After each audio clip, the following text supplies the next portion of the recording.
Eu também, Jefferson. Ia fazer só uma breve... Deixa que a Romina vai abrir para nós. Ela vai abrir. Bueno, muy bien, entonces. Muy buenas tardes a todos y todas. Bienvenidos al conversatorio del día de la fecha, donde hablaremos específicamente de derecho y género, sobre género y políticas públicas, para ser aún más precisos. Contamos el día de la fecha con las expositoras Ana Laura Gaboto y Raquel Braga. Bueno, muy bien, ambas, como el doctor Jefferson comentaba, forman parte de una serie de convenios en materia académica para realizar actividades conjuntas que se están llevando a cabo entre, por un lado, la Facultad de Derecho de la Universidad Nacional de Mar del Plata, mediante el Centro de Investigación en Derecho Internacional e Integración Regional, el Centro Universitario de Brasilia y el Centro Universitario del Distrito Federal. Bien, a continuación, para comenzar en el día de la fecha con las exposiciones pertinentes, vamos a darle en primer lugar la palabra a la doctora Ana Laura Gaboto. Ella es abogada, doctoranda en Derecho por la Facultad de Derecho de la Universidad Nacional de Mar del Plata, en la República Argentina. A su vez, es directora ejecutiva del Programa de Derechos, Constitucionalismo Feminista y Género de la Facultad de Derecho de la Universidad Nacional de Mar del Plata, miembro del Centro de Investigación en Derecho Internacional e Integración Regional de la misma Casa de Estudios, miembro del Observatorio de Políticas de Género y Diversidad Sexual de la Facultad de Derecho, y a su vez ejerce como becaria de investigación en la Universidad Nacional de Mar del Plata, siendo docente ayudante graduada en las asignaturas Teoría General del Derecho y Filosofía del Derecho de la Facultad de Derecho de la Universidad Nacional.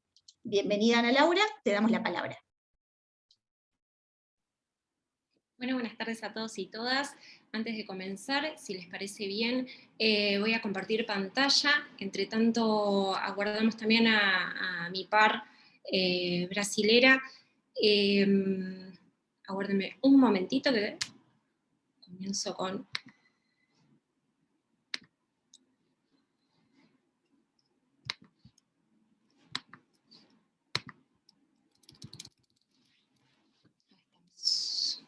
Bueno, Romina, ¿me confirmás por favor si se ve bien? Excelente. Perfecto. Perdón, una pequeña cosita antes de que comience Ana Laura a exponer todas las preguntas que tengan para realizar en consecuencia. Por favor, diríjanlas al chat, así luego iremos debatiendo sobre las mismas, y también comentarles que ambas presentaciones, es decir, la de la doctora Ana Laura y la de la doctora Raquel, estarán disponibles para ser enviadas, a lo cual deben enviarnos, ahora lo voy a poner en el chat, el mail del CIDIR, y el doctor Jefferson respectivamente también indicará el mail institucional correspondiente, para que, ya les digo, dichas presentaciones puedan ser enviadas. Ahora sí. Muchas gracias, Romina. Bueno, en primer lugar quería agradecer obviamente a nuestros pares brasileros. Muchas gracias al Centro Universitario de Brasilia y al Centro Universitario del Distrito Federal. Obviamente también agradecer a la Universidad Nacional de Mar del Plata, a nuestra Facultad de Derecho y al Centro de Investigación de Derecho Internacional e Integración Regional, que integro y del cual estoy muy feliz de formar parte y seguir adelante con estas actividades de cooperación internacional. Así que vamos a arrancar si les parece bien. Bueno, es verdad que estamos teniendo una pequeñísima dificultad con respecto a la conexión de Raquel.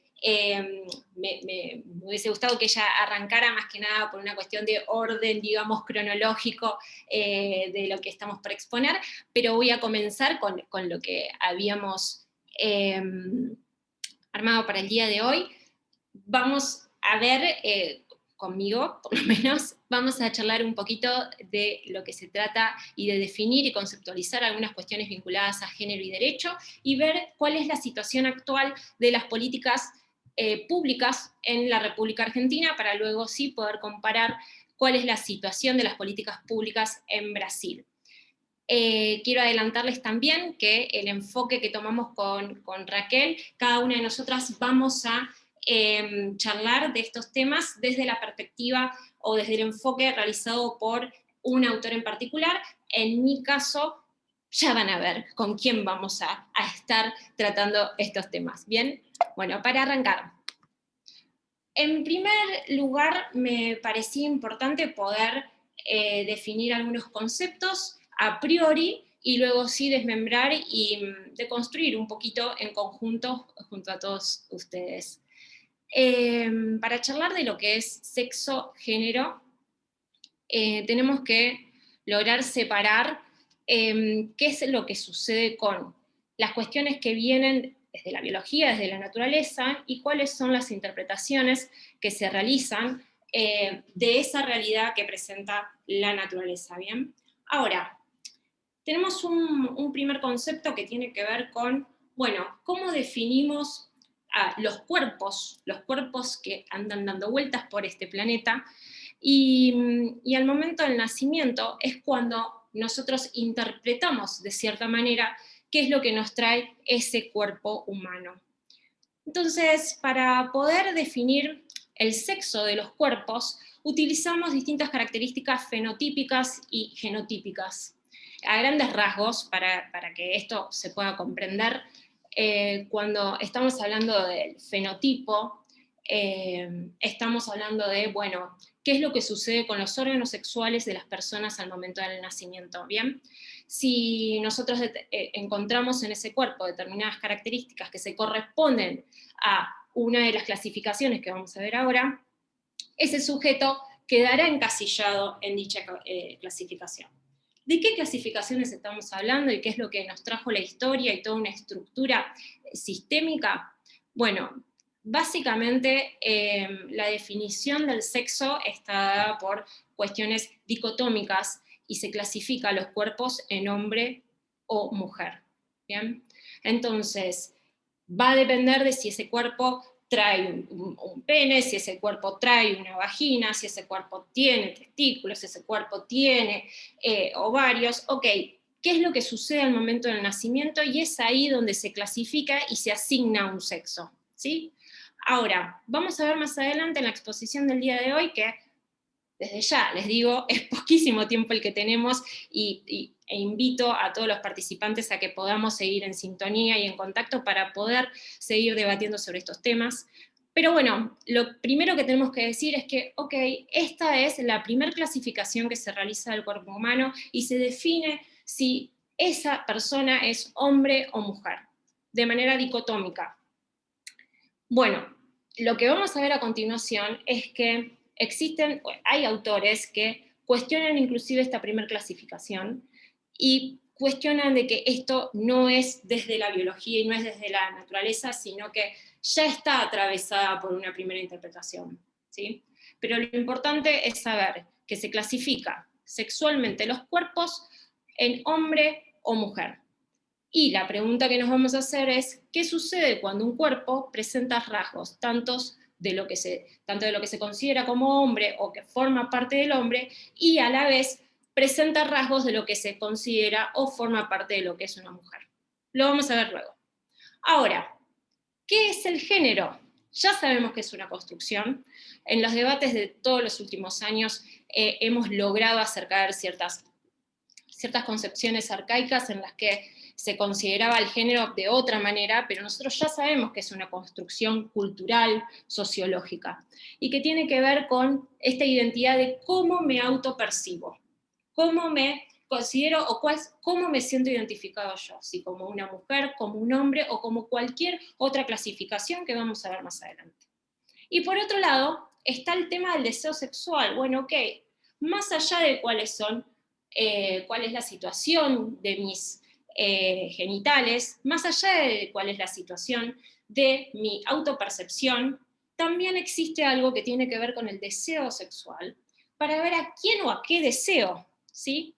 Entonces, todas estas clasificaciones per se y al principio de todo este debate, tiene que ver con, bueno, vamos a conceptualizar sexo, género y deseo para poder continuar con el debate de lo que les traigo hoy un ratito para ver qué es lo que podemos sacar en conclusiones. Bueno, con respecto al género, es importante saber que nosotros podemos analizarlos desde varios enfoques, ¿bien? Por un lado tenemos la subjetividad de género. es esto que veníamos contando de, bueno, cuál es la percepción de la propia sexualidad, ¿bien? ¿Cómo me percibo yo sexualmente? En cambio, por el otro lado tenemos el sexo asignado, que es el que nos asignan al momento del nacimiento. Y tenemos que tener muchísimo cuidado con este tema del sexo asignado, porque fíjense que en términos médicos se toma una decisión muy importante cuando, insisto, cuando se presentan rasgos en un cuerpo, rasgos que forman parte de la clasificación de lo que es una mujer y de lo que es un hombre, combinados. Se toma una decisión para poder responder a esa emergencia médica, entre comillas. ¿Cuál sería la emergencia médica? Y bueno, la urgencia que tiene el médico a la hora de informar qué es lo que nació. ¿Nació un hombre o nació una mujer? Bueno, muchas veces, y quiero que se sepa esto, que tiene una carga ideológica muy importante, y es polémico charlarlo en estos términos y por Zoom, me encantaría poder verles las caras a todos en simultáneo, ahora con esto que voy a decir, pero quisiera manifestar una realidad que se da en el sistema, que tiene que ver con esta cuestión de que es intolerable, es inadmisible un micropene y un clítoris agrandado. ¿Por qué? Porque tanto el pene como el clítoris están preconceptualizados, tienen una función que el sistema les impone, y si el pene no cumple con la función que el sistema les impone, no se acepta. Y si el clítoris, lo mismo, presenta características que no es la que el sistema prevé para esa característica corporal, tampoco se acepta. Entonces es ahí cuando se realizan intervenciones médicas sobre los cuerpos para poder ajustar y adecuar la situación de ese cuerpo a las clasificaciones de mujer y o hombre. ¿Bien? Por otro lado, tenemos lo que es la disforia de género. ¿Qué es esto? Es cuando no existe un equilibrio entre la subjetividad de género, lo que yo me autopercibo, y el sexo asignado. Al nacer, a mí me asignaron el sexo femenino. Y yo me autopercibo mujer. Ok, acá hay equilibrio. En mi caso hay equilibrio porque así me autopercibo. Pero en el caso de que yo no me autoperciba como mujer, ahí existe lo que se llama disforia de género. ¿Bien? Este desequilibrio entre lo que me asignaron y lo que yo percibo de mi identidad. Por otro lado, obviamente son los conceptos y avanzaremos más adelante en cuestiones un poquito más interesantes, pero es importante ver estos conceptos para poder entender. Por otro lado, tenemos lo que es la expresión de género, o sea, esta idea de pertenencia a un género. Por ejemplo, como yo me autopercibo mujer, realizo o llevo adelante ciertas manifestaciones desde lo corporal, y no solamente desde lo corporal, de distinto tipo, manifestaciones lingüísticas desde el lenguaje, manifestaciones de todo tipo que a mí me hacen pertenecer al género femenino, ¿sí? Eso es la expresión de género. En la vestimenta, en la manera de hablar, en la manera de moverme, eso es expresión de género. Y la atribución de género es lo que hace el otro respecto de mi situación. Por ejemplo, decido utilizar determinada prenda de vestir, sea una falda, una pollera, un bikini, un traje de baño que se caracteriza por ser utilizado por mujeres. Ok, quienes me ven van a decir que yo soy mujer por utilizar esas prendas, ¿bien? Lo hace el otro, la atribución del género. En cambio, la expresión de género la hace el sujeto, ¿bien? Y por último, tenemos los roles de género. Esto es muy importante porque básicamente tiene que ver con lo que la sociedad, la comunidad, está esperando de los distintos géneros. Voy a dar un ejemplo. Históricamente y por la estructura patriarcal se ha considerado que el hombre es el que provee, el proveedor, y la mujer es la que debe quedarse en la casa, está destinada a encargarse o ser la operadora encargada de la reproducción, y una vez que se reproduce, debe cuidar al resultado de la reproducción, que sería la nueva criatura que llega a este mundo. Esos son los roles de género, esa expectativa social que existe vinculada al género y que diferencia a los hombres de las mujeres. ¿Bien? Ahora, ¿qué pasa? En esta parte de la charla, a mí me interesaba hablar no solamente de la dicotomía hombre-mujer, sino que quería que podamos hablar un poquito de esto de hacer caer el binarismo, o sea, dejar de pensar en términos de solamente lo masculino y solamente lo femenino.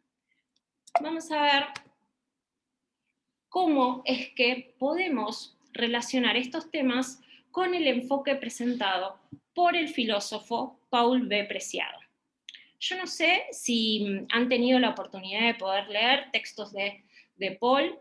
Les comento que Paul en realidad nació como Beatriz española, estudió filosofía, tuvo la posibilidad de ganar una beca Fulbright y viajar a Estados Unidos, también estuvo estudiando en Francia, y Beatriz desde siempre fue una experta, no, se fue armando como experta en la teoría queer y en todo lo que tiene que ver con la filosofía de género. ¿Qué pasa con Beatriz? Bueno, hace poquitos años, Beatriz tomó la decisión de finalmente cambiar su nombre, y en sus documentos aparece el nombre de Paul.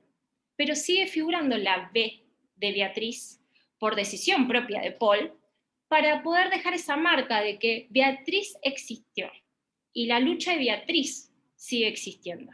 ¿Y cuál es la idea de Beatriz y ahora de Paul? Bueno, sepamos que es un filósofo que es muy controversial en todo su pensamiento. Es un filósofo que cuestiona inclusive determinadas cuestiones manifestadas por los feminismos. Es un filósofo que, por ejemplo, en luchas como las del matrimonio igualitario, considera que no llega a ser una lucha ganada por el colectivo trans, por ejemplo, porque considera de que esas luchas son, de cierta manera, cómplices de continuar siendo funcionales al patriarcado. Entonces, Paul sí es un militante desde la corporalidad. Él en sus textos, por ejemplo, hay un libro que él presenta que se llama Testo Yonki. En ese libro él comenta toda la experiencia que vivió él en pleno tratamiento de testosterona para poder vivir la transformación de su cuerpo desde adentro, ¿sí? Él utiliza el cuerpo como herramienta de lucha, y es desde su cuerpo que va generando el cambio, ¿sí? Por eso es que él plantea que la resistencia es desde la corporalidad, y que además plantea determinadas cuestiones vinculadas a distintas partes del cuerpo, por ejemplo, el famoso, el pene. ¿Qué es lo que sucede con el pene según Paul?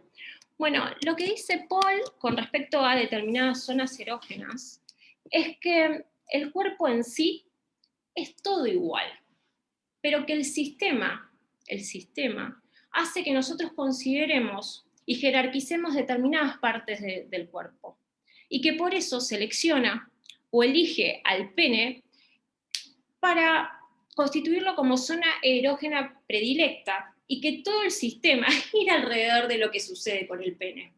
Y que inclusive pasa algo, existe cierta preeminencia, existe una preeminencia en relación al pene vinculando con la vagina. ¿Qué es lo que pasa con el pene? El pene penetra, y la vagina es penetrada. Y existe esta jerarquización en el que el protagonismo lo tiene el pene. Entonces, ¿qué pasa si el pene ya no está?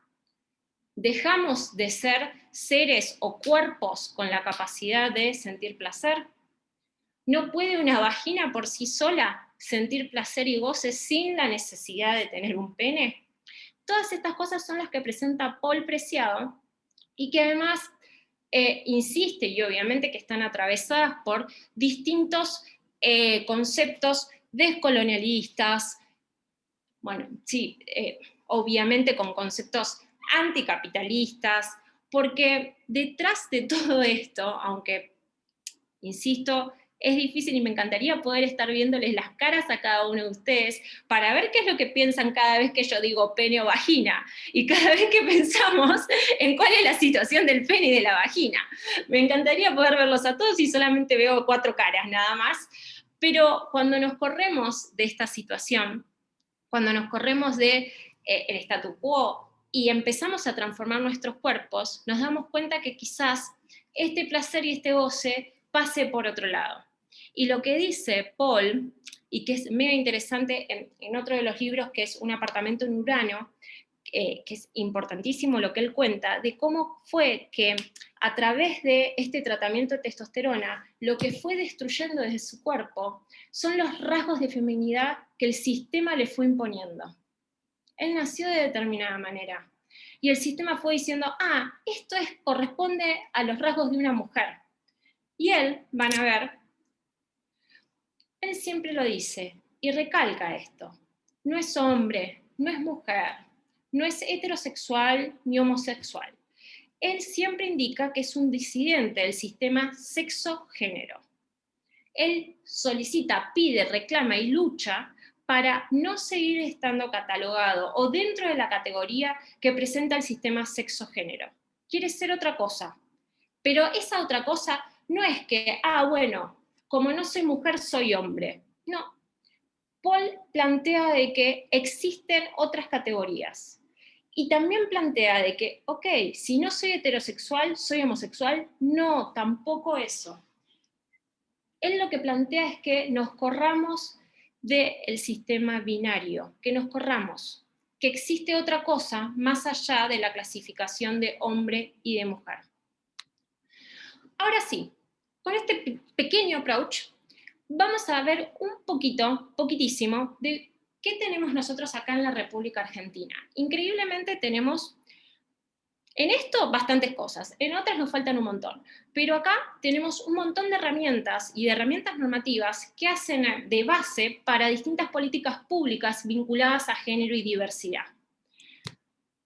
Yo lo quise acá hacer una enunciación de distintas normas jurídicas, distintas leyes que fueron sancionadas en la República Argentina y que están marcando un camino sorprende, pero de verdad en la República Argentina tenemos muchas herramientas de vanguardia y que son normas jurídicas muy importantes para el sistema, no solamente de la República Argentina, sino también de todo Latinoamérica.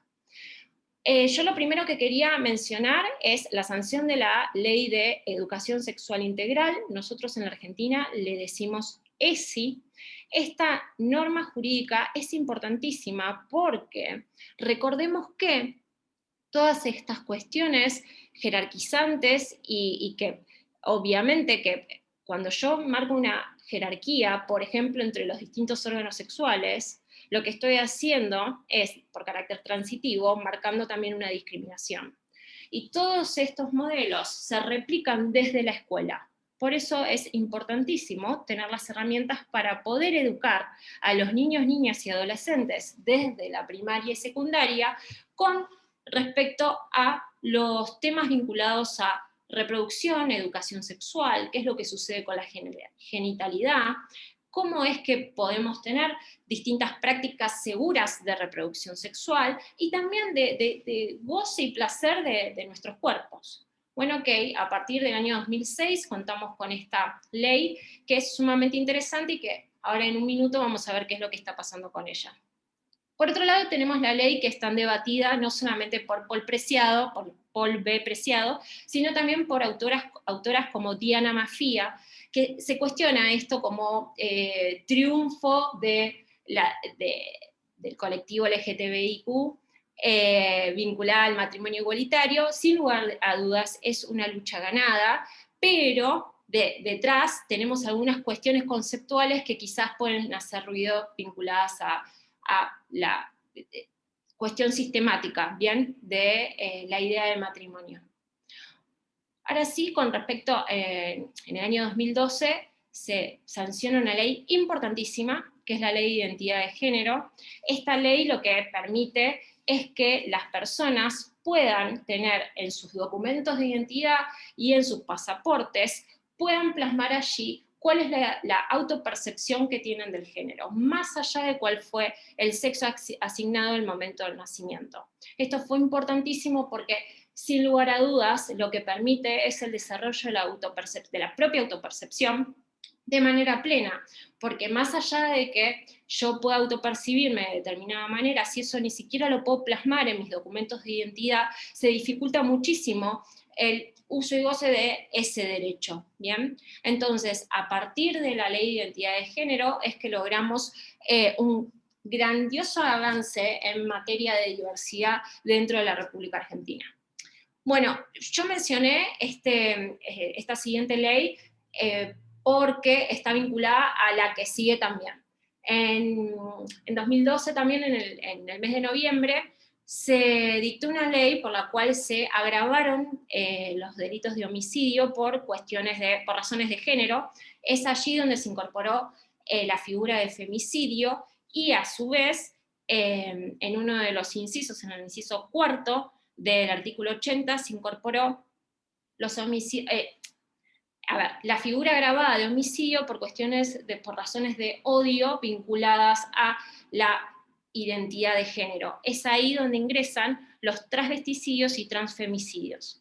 Me parece muy importante porque, increíblemente, después de muchísimos años de lucha, recién ahora, hace poquitos meses, se pudo sancionar finalmente la ley de cupo trans laboral, que ahora la vamos a ver dentro de un ratito, y que tienen el nombre de Diana Zacayán y Loana Berkins, y ahora van a ver cómo es que están relacionadas estas dos leyes, la del año 2012 de femicidio y la del año 2021 de cupo trans. Y por último, recién sacado del horno, tenemos el decreto presidencial que establece el DNI no binario. Ahora vamos a ver 2 segunditos cómo es que funcionan estos 3 últimos instrumentos y cómo es que sirven para la gestión de políticas públicas.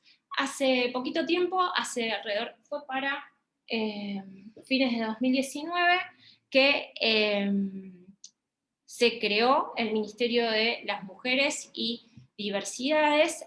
A partir de la creación del ministerio logramos tener distintos programas de protección, no solamente de las mujeres, sino también de las distintas diversidades LGTBIQ, y más allá de la creación del ministerio, contamos con estas herramientas de estas 3 leyes, en realidad son varias las leyes, pero estas 3 leyes que voy a mencionar ahora, que lo que permiten es, bueno, ok,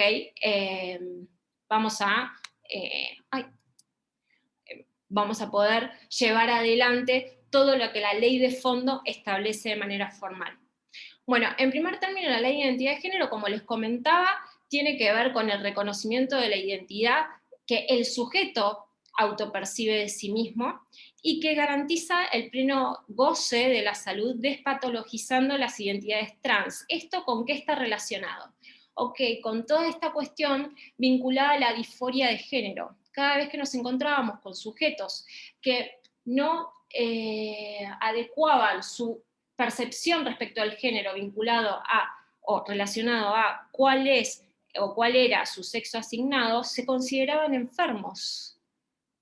Entonces, esta despatologización lo que permitió es que, al revés, cuando yo me autopercibo de una manera distinta al sexo que me asignaron al momento del nacimiento, tengo la posibilidad de solicitar a mi cobertura médica la ayuda, o sea, la asistencia para poder cubrir los tratamientos que necesito, intervenciones quirúrgicas o inclusive tratamientos con hormonas, para poder adecuar mi percepción a mi cuerpo, en realidad, o mi cuerpo a mi autopercepción.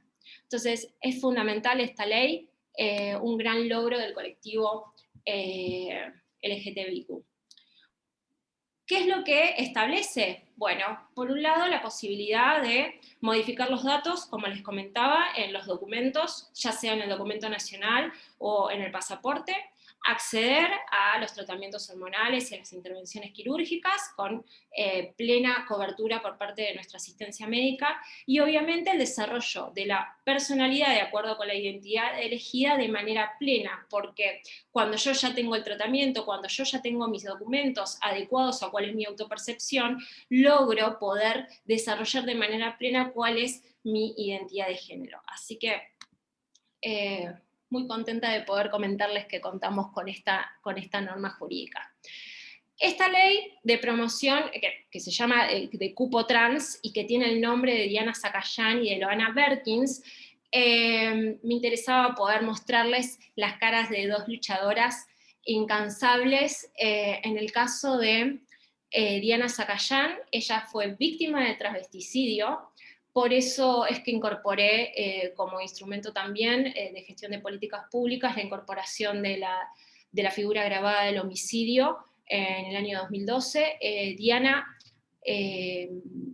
y Loana fueron unas militantes increíbles que han logrado muchos de los instrumentos normativos gracias al trabajo diario, y la verdad que me emociona y me alegra poder decir de que logramos esta ley de cupo trans, que lo que asegura es al menos el 1%, tendríamos que hacer crecer este porcentaje, pero al menos el 1% de todos los cargos públicos del Estado nacional, provincial y municipal deben ser asegurados a personas travestis, transexuales o transgénero, y además esta ley genera un mecanismo de promoción para que desde el sector privado se estimule de cierta manera la incorporación de personas de este colectivo a la plantilla laboral de empleados. Así que excelente este instrumento con el que contamos. Por último, esto que les comentaba, que tenemos este decreto recién salido del horno, que es el DNU no binario, porque lo que establece es que dentro de las nomenclaturas, o sea, los nombres que se utilizan para la categoría de sexo, ya no son femenino o masculino. Ahora también incorporamos la X, que hace referencia a las personas no binarias o a las personas que se identifican de manera que agregan el sexo indeterminado o no especificado y que prefieren no informar si son femenino o masculino. Para poder finalizar y en realidad dejar abierto para que podamos escuchar a Raquel y poder continuar, y sin lugar a dudas me encantaría poder tener la oportunidad de verlos nuevamente y tocar uno por uno todos estos puntos que repasamos rápidamente.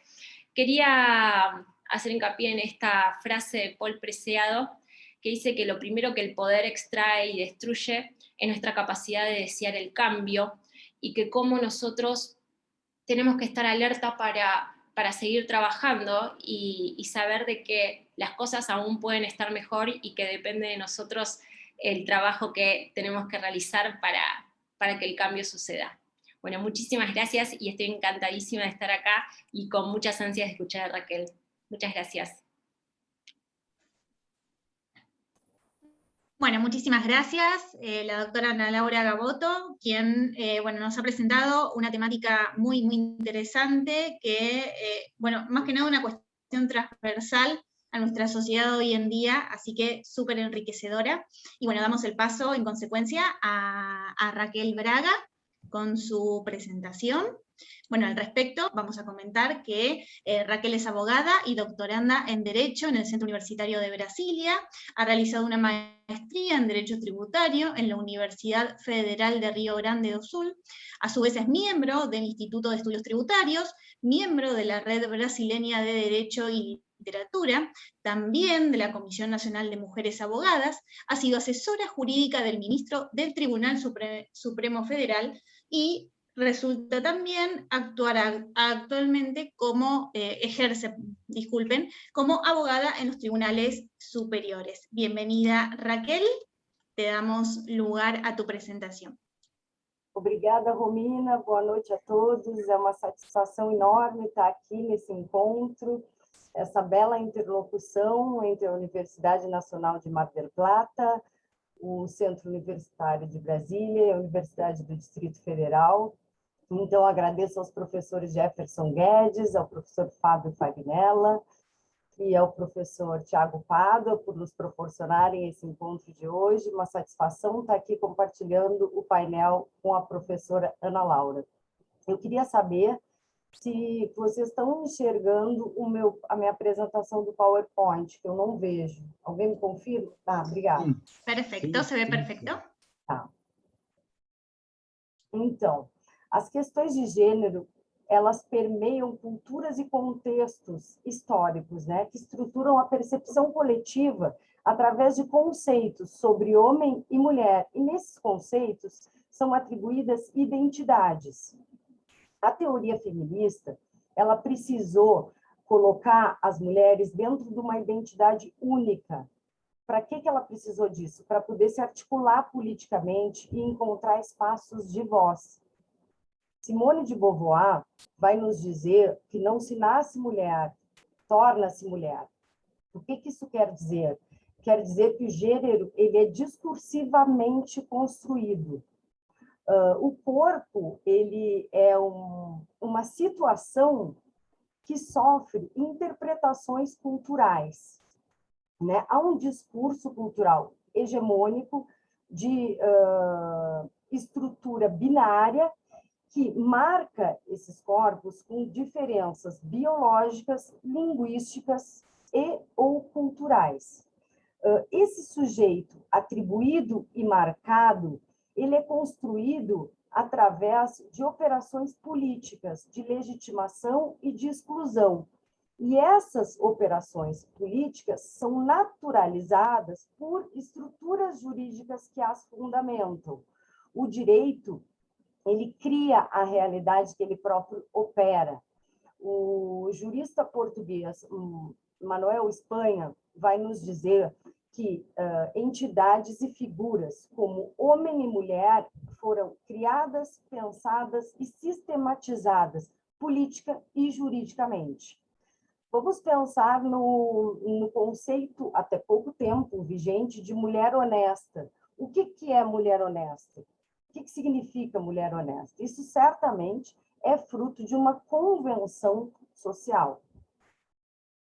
A pensadora estadunidense Judith Butler, na sua obra Problemas de Gênero, ela vai trazer para nós uma crítica genealógica sobre as questões de gênero. Ela propõe, então, um deslocamento múltiplo dessas autoridades que atribuem identidades pautadas no heterossexualismo compulsório, né? Ela vai nos... vou trocar aqui. Isso. O termo mulheres denota uma identidade comum, porque se alguém é mulher, isso certamente não é a única coisa que esse alguém é, né? Um nome possui, ou pelo menos tem a potencialidade de possuir vários significados. O termo ele não é exaustivo. E a concepção de gênero, ela não se apresenta com muita consistência e coerência ao longo dos contextos culturais e históricos. O gênero ele é associado e faz uma interlocução com etnia, com raça, com classe. Todas essas são identidades construídas discursivamente, né? O que a gente vê? Que a teoria feminista ela deve e pode se libertar de uma identidade única que ela criou para colocar a mulher e as pessoas do gênero feminino. Por quê? Porque colocando todos numa identidade única, se fecha a possibilidade de aparecerem identidades alternativas. Essa teoria que a Butler nos traz, ela questiona ideias e percepções que nós tomamos como naturais. E essa outra perspectiva que se traz sobre as questões de gênero, se ela expandir e avançar, certamente o direito vai precisar acompanhar essa nova realidade social. Na medida em que as atribuições do gênero elas vão sendo modificadas, o direito vai precisando acompanhar esse movimento no campo social. Vamos ver o contexto cultural brasileiro, né? A preferência pelo gênero masculino, ela possui matriz genealógica, no nosso caso. Nas ordenações filipinas, existia uma regra expressa dizendo que o marido traído poderia tirar a vida da mulher e do amante, salvo se o amante, a mulher não tem chance, mas salvo se o amante for desembargador ou pessoa de maior qualidade. Aí o traído não podia tirar a vida do amante. Agora, da mulher, ele poderia tirar, teria autorização jurídica para isso. A mulher foi votar pela primeira vez no Brasil em 1927, situação que se consolidou em 1932. O Código Civil de 1916, ele estipulava que a mulher casada era relativamente incapaz. Ela precisava da autorização do marido, que era o chefe da família, para praticar diversos atos, como, por exemplo, comprar e vender bens ou direitos e exercer profissão. A lei do divórcio, ela só veio no Brasil em 1977, o que, em termos históricos, nós poderemos perceber como bastante recente. Mas, em 1988, nasce a Constituição Federal e traz uma nova perspectiva, protagonizando os direitos fundamentais e a igualdade entre as pessoas, independente do sexo. A mulher namora, casa, se divorcia, fala-se em direito de não casar, em direito de esquecer, discute-se a questão do aborto no Poder Judiciário, e a mulher está na frente de importantes políticas públicas. As políticas públicas em relação ao enfoque de gênero em que o Brasil faz parte. Nós temos a Convenção para a Eliminação de toda forma de discriminação contra a mulher, temos o Desenvolvimento Sustentável, número 5, de Agenda 2030, que preconiza a igualdade de gênero. A gente tem o Desenvolvimento do Milênio, número 5, e também parcerias da ONU Mulheres com o Comitê Olímpico Nacional e algumas ONGs que, engajadas em questões de gênero, compõem essa força-tarefa aí em prol dessas questões. No âmbito federal brasileiro, atualmente, a gente tem a Secretaria Nacional de Políticas Públicas, que pertence ao Ministério da Mulher, da Família e dos Direitos Humanos, com o objetivo de igual perspectiva para os gêneros e iguais direitos para as mulheres e os homens. Tem também um programa muito interessante chamado Mulher e Ciência, que ele traz uma interatividade institucional. Dele participam Ministério da Ciência e da Cultura, Secretaria Especial de Políticas Públicas para as Mulheres, Ministério da Educação, e todos têm o apoio do Conselho Nacional dos Direitos da Mulher. A gente tem também, o governo federal brasileiro criou esse sistema de políticas públicas para as mulheres e o Plano Nacional de Combate à Violência Doméstica. Em 2018, o Conselho Nacional de Justiça instituiu esta última, que está aqui no slide, Política Nacional de Incentivo à Participação Institucional Feminina no Poder Judiciário. O Bolsa Família é um programa que mostra o aproveitamento das mulheres, porque ajudou muitas mulheres aqui no Brasil, já que a gente tem mais de 50% de beneficiárias são mulheres.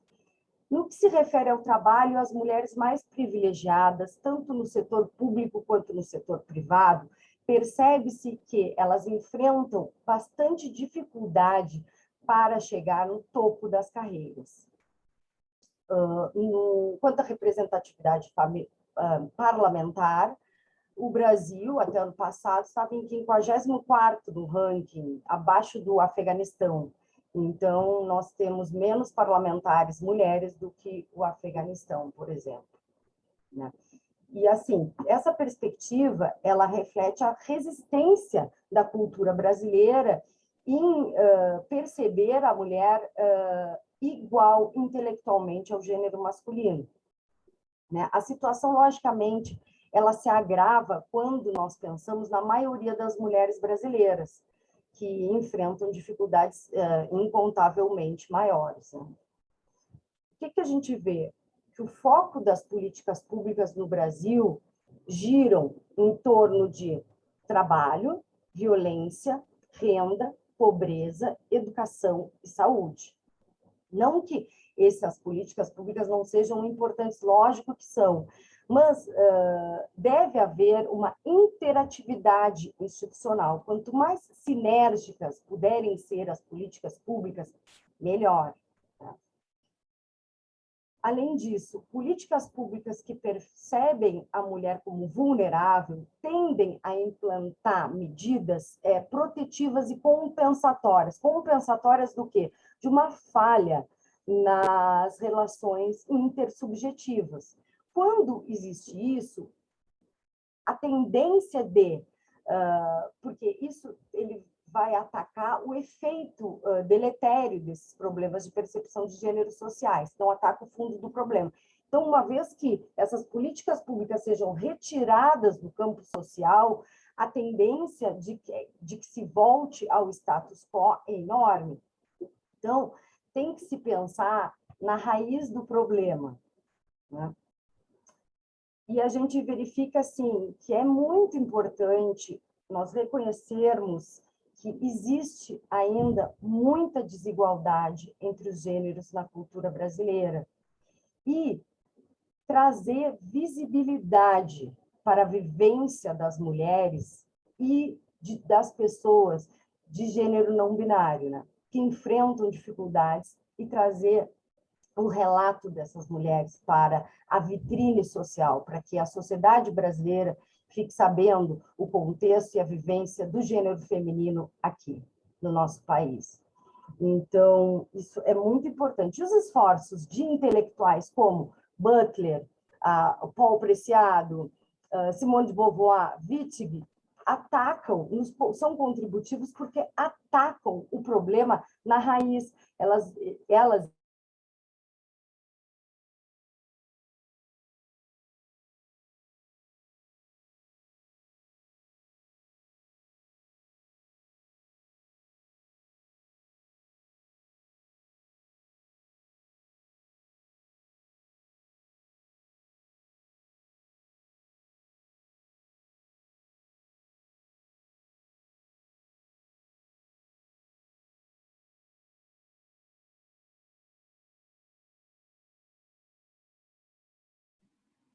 Raquel.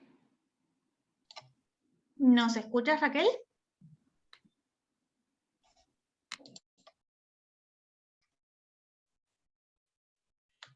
Bien. Bueno, lamentablemente se le ha cortado a la doctora Raquel. Bueno, mientras tanto podemos avanzar hasta que ella regrese con las preguntas que se le han realizado al respecto a la doctora Ana Laura. Aquí, bueno, está ingresando Raquel.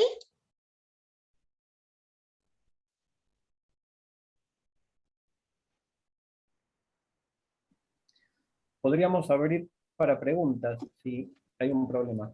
Sí. Comenzamos con la primera pregunta entonces para la doctora Ana Laura. Es la siguiente. ¿Las escuelas públicas y privadas de Argentina tienen clases de educación sexual? ¿Y a qué edad se empieza con las mismas? Bueno, con respecto a esto, sabía que iban a hacer la pregunta, por eso les dije que más adelante lo íbamos a hablar. La realidad es que nosotros tenemos la ley sancionada ya hace muchísimos años, desde el año 2006. Raquel. Ana, a minha caiu, eu estava no fim da minha apresentação, eu peço 1000 desculpas. Eu posso finalizar rapidinho, Ana, por gentileza? Obvio que sí. Termina Tá. tranquila. Puesto. Eu estava na última colocação já, pessoal. Peço perdão, mas eu tive uma instabilidade aqui na minha internet. Vou falar do celular, tá, com vocês.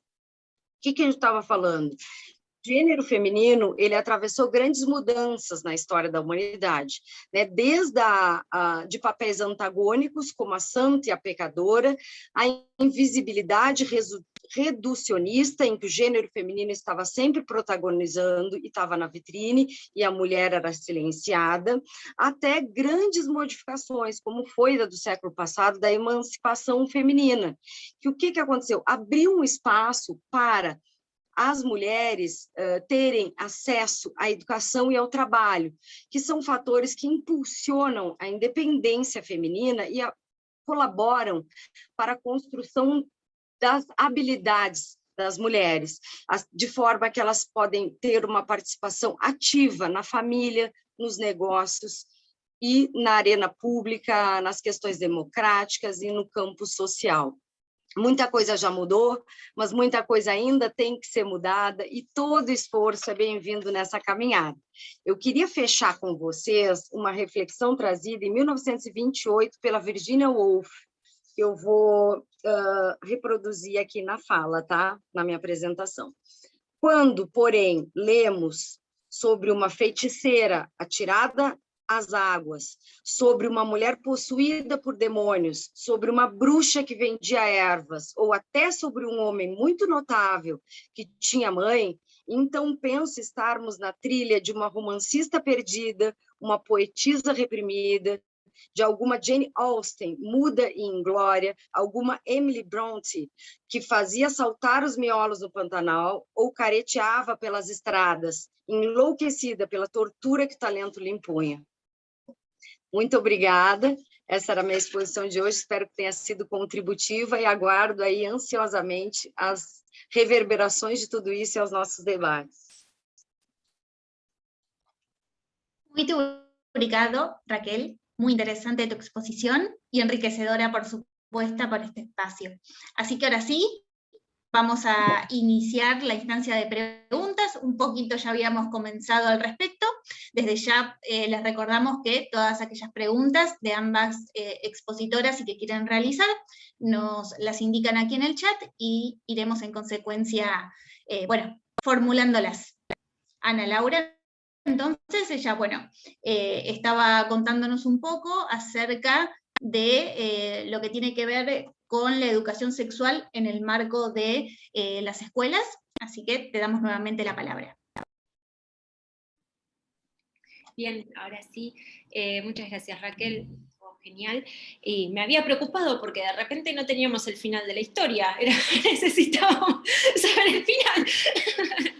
Pero bueno, con respecto a la consulta y la educación sexual integral, la ley lo que establece es que se debe implementar desde los años iniciales de la educación primaria, inclusive hay contenidos que se pueden presentar inclusive en los jardines maternales, con determinados contenidos, ustedes imaginarán que están adecuados según la edad de las personas que son educandos, o sea que son los alumnos y alumnas de las escuelas, y lo que sucede en la República Argentina, y es uno de los reclamos que se está llevando adelante hace muchísimos años, es la falta de cumplimiento de esta norma.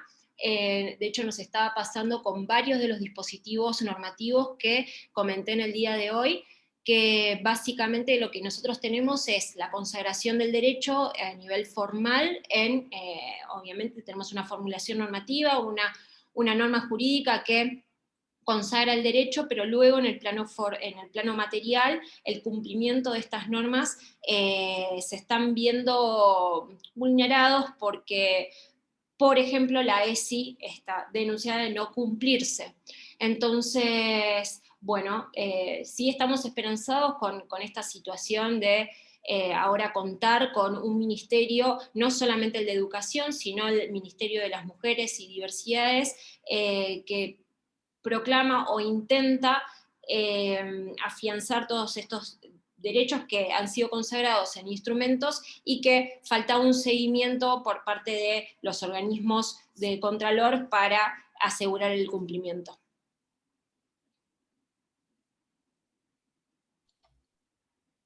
Bien, Ana Laura, muchas gracias por tu respuesta en consecuencia.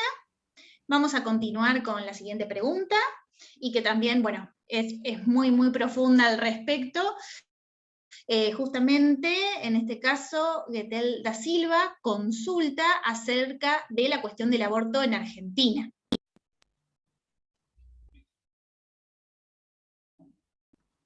Bueno, lo bueno, acá tengo una buena noticia. Para quienes militamos por tantos años, por, por la ley la tenemos.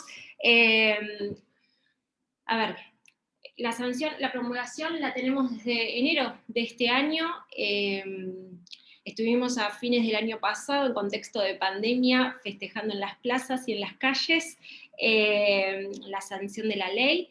Nosotros contamos ahora con esta posibilidad de interrupción voluntaria del embarazo en hasta la semana 14, sin explicar los motivos, y que esto ya lo teníamos asegurado hacía muchísimos años atrás, en casos de violación o de peligro en la salud de la progenitora de la mujer o de la persona gestante, también se lleva a cabo la interrupción del embarazo. La realidad es que en este tiempo en el que ya tenemos ley, hemos sufrido las famosas resistencias, en las cuales se han planteado algunas medidas por las cuales se ha intentado suspender la aplicación de la norma, pero al ser una norma dictada, sancionada por el Congreso Nacional, y que obviamente que se dictó luego de muchos años de lucha y de búsqueda de consenso de los sectores, la realidad es que se aprobó en el Congreso y tiene plena vigencia. Así que, por suerte, la República Argentina, a finales del año 2020, más allá del contexto de COVID, ha logrado un gran triunfo a nivel internacional, incorporándonos en el listado de países que tienen despenalizadas esta práctica, y que no se trata solamente de la interrupción voluntaria del aborto, sino que tiene que ver con un planteo más integral. Es tener en cuenta la educación sexual para prevenir embarazos no deseados, anticonceptivos para evitar embarazos no deseados, la práctica ya despenalizada en el caso de desear la persona gestante interrumpir el embarazo, y también la asistencia post-aborto para poder cumplimentar, digamos, todo el esquema de asistencia de las personas que intentan o desean o necesitan llevar a cabo la práctica. Bueno, muchas gracias, Ana Laura. Vamos con la última pregunta, antes de dar paso a las preguntas para Raquel. Y en consecuencia, se te consulta si existe cooperación entre Argentina y Brasil sobre normas de diversidad sexual y de género, por supuesto. Nosotros, que esto lo hemos charlado varias veces con nuestros pares brasileros, y que estamos muy contentos de poder desarrollar esta actividad. Sabemos que no es la misma la situación de Brasil. Insisto con que también hay que tener en cuenta que la Argentina tiene consagrados los derechos a través de distintos instrumentos jurídicos, pero no así tiene asegurada la aplicación, porque existen diferentes inconvenientes dentro de nuestro sistema jurídico, ¿bien? Ahora, dentro del plano de lo que es las acciones de cooperación de Mercosur y todo lo que tiene que ver con el resguardo de los protocolos de actuación y aplicación de tanto las convenciones a nivel interamericano como americano, la realidad es que nosotros trabajamos en conjunto con Brasil, y prácticamente esto que estamos, de hecho, esta actividad está también enmarcada dentro del programa que tenemos y que hemos celebrado en conjunto, Brasil y Argentina, vinculada a lo que es la concepción de constitucionalismo feminista, y la idea es poder ayudarnos y cooperar mutuamente, tanto el Estado argentino como el Estado brasilero, para poder seguir afianzando y consagrando derechos desde lo normativo. Así que sí, la idea es seguir trabajando en conjunto y lograr nosotros desde Argentina alcanzar las herramientas que ya cuentan con las que ya cuentan en Brasil, y a la inversa que Brasil logre la sanción normativa que aún no lograron tener y que sí las tiene Argentina.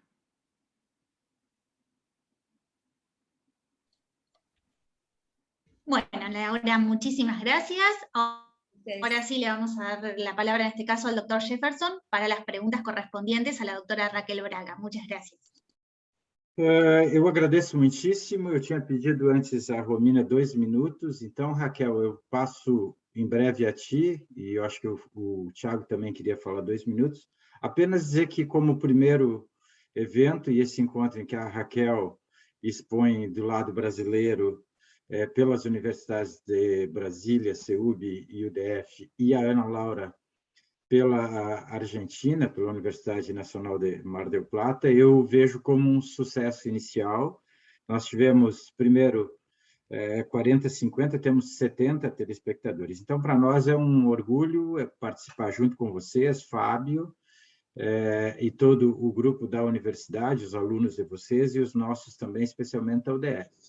E talvez, se pudéssemos retornar a Raquel, depois do Thiago, que quer falar 2 minutos, Romina, para que ela, se tiver algum ponto a concluir, pudesse concluir antes das perguntas, eventualmente. Obrigado. Eu também, Jefferson, agradeço a possibilidade de fazer essa referência, né? E, na minha perspectiva, foi um sucesso esse evento, debatendo um tema importante, precisa ser aprofundado nas nossas universidades, portanto, por isso fica aqui o meu agradecimento ao professor Fábio Farinella, também à instituição promotora na Argentina, ao UniCEUB e à nossa instituição UDF. Estamos caminhando para a realização de alguns protocolos internacionais e outras atividades bem avançadas, que serão propícias para os nossos estudantes da graduação, do mestrado, doutorado, e, portanto, fica aqui desde já a convocação para todos que estão aqui nesse momento, já aproximadamente 70 pesquisadores, estudantes de diversos locais. A gente conseguiu fazer uma convocatória inicial, e também vou deixar para o final, porque o professor Fábio Farinella vai falar de outros eventos que nós faremos, e o próximo do meio ambiente, né, professor Fábio? Portanto, ficam convocados desde já, não saiam daí, porque tem muita coisa boa chegando. Eu queria parabenizar também as 2 expositoras que foram brilhantes, não é? E brilhantes na forma de expor, a Ana Laura, a Raquel, a Romina na apresentação, e eu não poderia ficar mais feliz com o resultado parcial até aqui. Bueno, Romina, me permite solo un rato. Yo me olvidé que debería hablar en español. Nuestro programa es bilingüe, se puede hablar tanto en gallego, en catalán, podes hablar el catalán, y se puede hablar, claro, en portugués, lentamente, para que todos os argentinos nos compreendam perfeitamente. Então, eu falei tão rápido que me olvidei que debía hablar en el idioma de ustedes. Entonces, un gran saludo a todos los alumnos argentinos, y me siento como vos a veces cuando oigo el español. Sintam-se muito à vontade e reclamem se não entenderem da Raquel, que fala em português, e de nós todos. Obrigado, Romina. Perdão. Excelente, doctor Jefferson. Muchas gracias. Y ahora le damos la palabra al doctor Fabio Farinella. Fabio, estás ahora sí. Gracias, Romina. Sí, unos minutitos nada más, 2 minutos, solamente para agradecer a los alumnos de grado, de posgrado, a nuestras expositoras, Raquel, Ana Laura, y por supuesto a los profesores Jefferson y Thiago, con quien hemos comenzado a dar unos pequeños pasos. Este es el primero de ellos, pero bueno, ya vamos a empezar a correr dentro de poco. Tenemos prevista una actividad de importancia para toda América Latina, que vamos a comentar hacia el final. Yo ahora no querría usar más tiempo, para poder pasar a las preguntas que han formulado a Raquel. Una de ellas, la primera, es de Paulo Araújo de Oliveira, y pregunta: ¿cuál es la importancia de hablar de las cuestiones de género en las escuelas y si hay una edad adecuada para conversar con los niños, con la crianza, respecto del respeto de este asunto?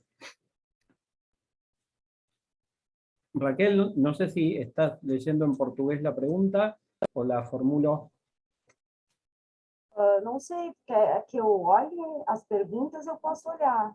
Eu vi aqui em cima, eu já anotei algumas que eu vi que eram para mim, e vou responder na medida que eu anotei. Pode ser, então? Sí, sí, cómo no.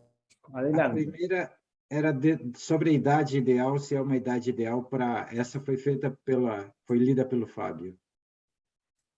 Idade ideal? Para que se fale em sexo nas escolas. Ah, sim.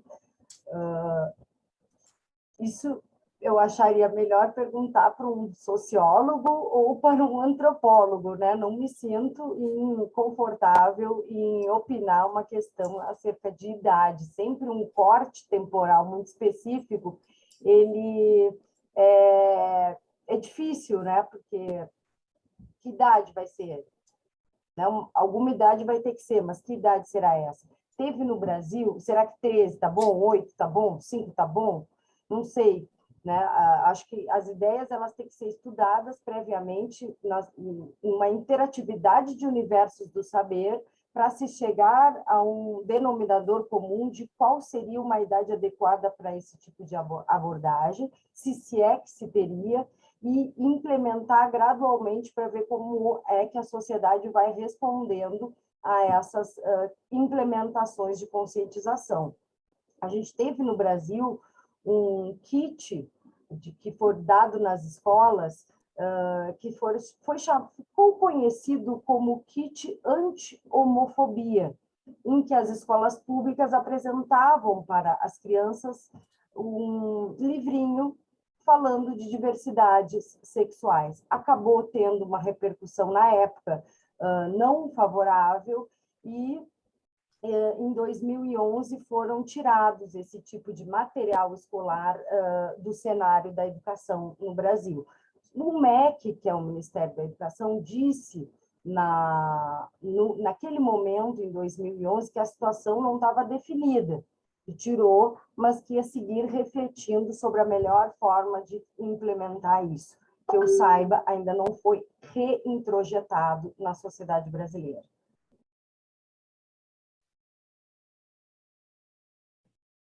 Raquel, ¿continúas leyendo las preguntas o querés que las formule?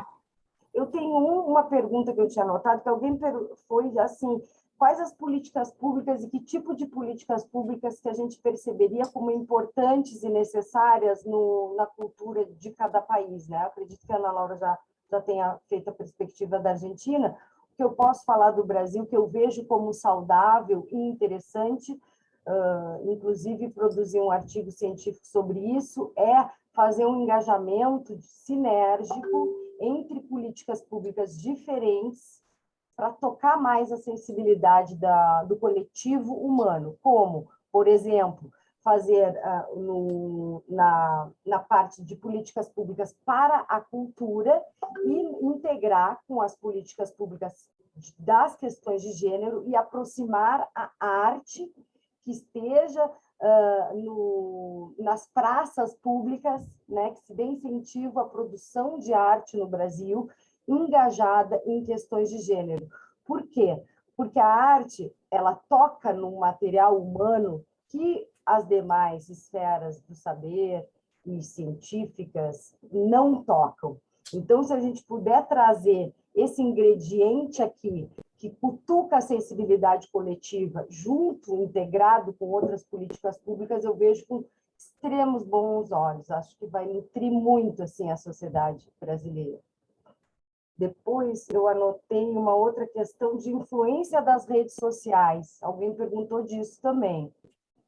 Eu vejo com bons olhos as questões de redes sociais. Tenho, inclusive, uma plataforma que a gente está começando aqui, de questões sociais em prol das percepções de igualdade de gênero, Eu acredito que quanto mais a gente fizer de uma forma gentil, sabe, com o humano, colocar de uma forma suave questões tão importantes e delicadas, eu acho que são muito bem-vindas também, sabe?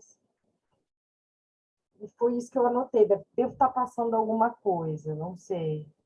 Por favor, me ajudem. Se tiverem mais perguntas, eu estou inteira à disposição para trocar ideia com todos nós, aí vocês. Hay otra pregunta, Raquel. Dice que en Brasil as pesquisas indican que as mulheres ganam 30% menos que os homens, mesmo no desempenho das mesmas atividades. Gostaria de saber se a empresa que tem essa postura pode ser penalizada ou existe algum tipo de multa que seja aplicada. Nós temos aqui um grande processualista, né, compartilhando com a gente, que é o professor Jefferson. Eu vou usar um pouquinho, então, do conhecimento processual para trazer uma reflexão sobre essa questão para nós, que é o seguinte: qualquer direito que se sinta como direito pode ser pleiteado. Nós temos um livre acesso ao Poder Judiciário no Brasil, né, que garante o direito ao acesso ao Poder Judiciário e às instâncias superiores. Então, por exemplo, vamos pensar que exista, num contexto de trabalho, uma discriminação ou questões abusivas, psicológicas, aquela pessoa que está sofrendo aquele abuso, que é o excesso do uso, ela pode mobilizar o Poder Judiciário, sim, se ela entender que é uma questão que ela tem direito a receber uma medida de igualdade nessas questões de gênero. E pode também mobilizar outras pessoas para entrar com uma ação coletiva. Não necessariamente precisa de uma ação individual para fazer esse tipo de insurgência face a estas arbitrariedades dentro do ambiente de trabalho. Pode-se entrar sozinha, pode-se entrar com outras colegas que estejam sofrendo as mesmas represálias, ou algum tipo de tratamento desigual, como o salário, que você está dizendo. Você não pode diferenciar, né, por questões de gênero. Tenemos una cantidad importante de mensajes. Lamentablemente, por el tiempo, vamos a tener que estar pensando en una nueva palestra, un nuevo conversatorio sobre el mismo tema, porque el interés ha sido enorme. Para concluir, vamos a transmitir una pregunta a la doctora Ana, y quieren saber si, a ver, por acá tenía el nombre, pero recuerdo la pregunta, si un extranjero puede venir a Argentina a realizarse una interrupción de un embarazo, o si es solamente para los habitantes, los residentes. La realidad es que eso no está contemplado explícitamente, o sea, expresamente en el texto de la norma. Entonces, lo que deberíamos hacer es algún tipo de interpretación conglobante. Entiendo también de que lo que fija la norma es la obligatoriedad por parte de los institutos médicos y hospitales y demás de poder asistir a las personas que así lo requieren. Lo que sucede que obvio que hay algunas limitaciones vinculadas a las personas extranjeras, porque entiendo yo, quizás me estoy equivocando, insisto que no es algo que esté contemplado expresamente en el texto de la ley. Entiendo yo de que habrá que analizar el caso en concreto, pero ante algún tipo de urgencia, esta obligación, insisto, y esto ocurre con todas las prácticas que se llevan a cabo, que se llevan adelante en los distintos hospitales públicos de la República Argentina. Es obligación del hospital atender a la persona que así lo necesita, y en este caso, al estar ya consagrada la posibilidad de interrumpir un embarazo, e inclusive existen situaciones de urgencia vinculadas a un embarazo, por ejemplo el caso de una violación, o el peligro en la salud de la persona gestante. Ante la emergencia entiendo que sí se puede hacer, e insisto, es una interpretación que se deberá hacer en el caso concreto. Muchas gracias, Ana. Professor, gostaria só de responder duas perguntas que eu estou vendo aqui, uma do Bruno Queiroga e outra do Luiz. Por gentileza, eu vou ser muito breve, mas é que eu acabei vendo e achei elas interessantes, deu vontade de responder, por gentileza. Bruno, acredito que sim, que as conscientizações das questões de gênero são muito bem-vindas se elas estiverem integradas dentro do contexto acadêmico, porque o acadêmico é um estudioso que vai ser um interlocutor do conhecimento. Sendo ele um interlocutor do conhecimento, quanto mais abastecido ele tiver e atualizado dessas questões, melhor e com mais sensibilidade ele pode passar aquele nicho do saber que ele está direcionado a compartilhar com os seus alunos. Acredito que sim. Obrigada pela pergunta.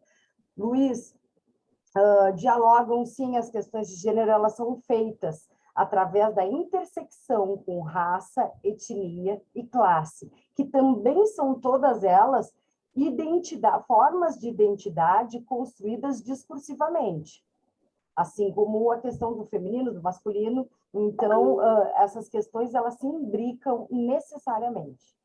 Muito obrigada. É isso. Bueno, muchas gracias, Raquel. Ha sido muy breve. Si los profesores Jefferson y Tiago no quieren comentar nada más, yo estaría entonces concluyendo con la reunión de hoy. Ya en nuestra próxima reunión conjunta de los equipos de las 3 universidades, seguramente estaremos pensando en una nueva fecha para esta misma temática, por la recepción que ha tenido, y solamente los quiero invitar, ya que dentro de la red académica que ha creado la Comisión Interamericana en este 2021 y de la cual somos parte, vamos a realizar los 4 lunes siguientes, comenzando con el lunes 27, el 4 será el turno de Brasil y luego vendrán México y Chile, 4 foros o 4 sesiones de un mismo foro referido a la situación de las personas que defienden el medio ambiente, las defensoras y defensores ambientales. Ya estaremos dando a publicidad las formas de acceso y de inscripción, pero bueno, también los esperamos. Jefferson, Tiago, no sé si quieren despedirse. Yo les agradezco a todos el haber estado, el habernos acompañado y por supuesto a nuestras expositoras, palestrantes, Raquel y Ana Laura. Eu também queria me somar às palavras do professor Fábio Arinella, deste evento que foi realmente um sucesso. Para nós do Brasil, e eu faço isso porque isso é um posicionamento político, inclusive, né? Nós vivemos nesse momento sob a presidência de um ditador, ou quase ditador, que tem militado contra as mulheres, seja de forma simbólica, seja de maneira prática e efetiva. Contra a vacina, de formas totalmente autoritárias e de formas que nós precisamos nos posicionar. Ele venceu as eleições com fake news e uma das referências é porque ele foi no maior canal de televisão que nós temos e usou uma fake news sobre o kit gay e a referência que nós temos como menção o tempo inteiro.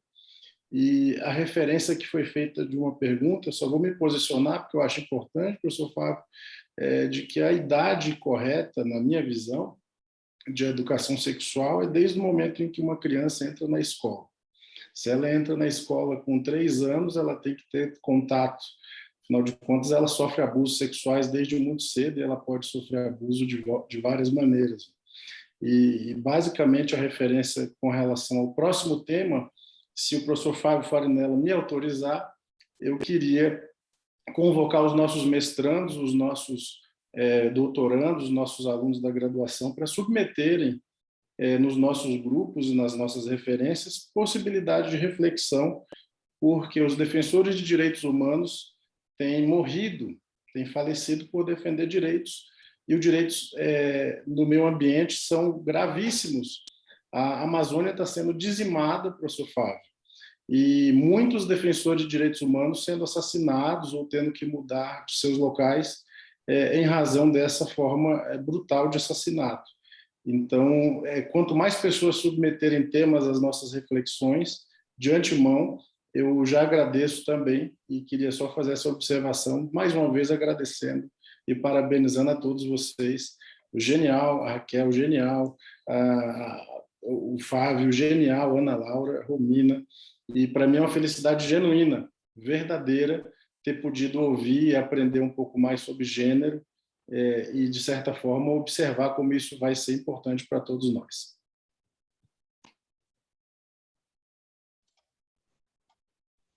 Gracias.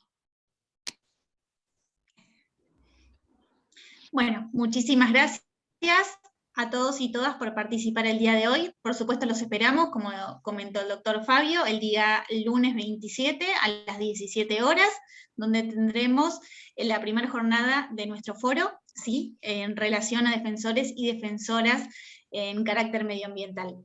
Muchísimas gracias. Y además, antes de finalizar, recordarles que las presentaciones de ambas expositoras del día de la fecha pueden solicitarlas a los mails institucionales y se las estaremos enviando en consecuencia. Muchísimas gracias. Muchas gracias.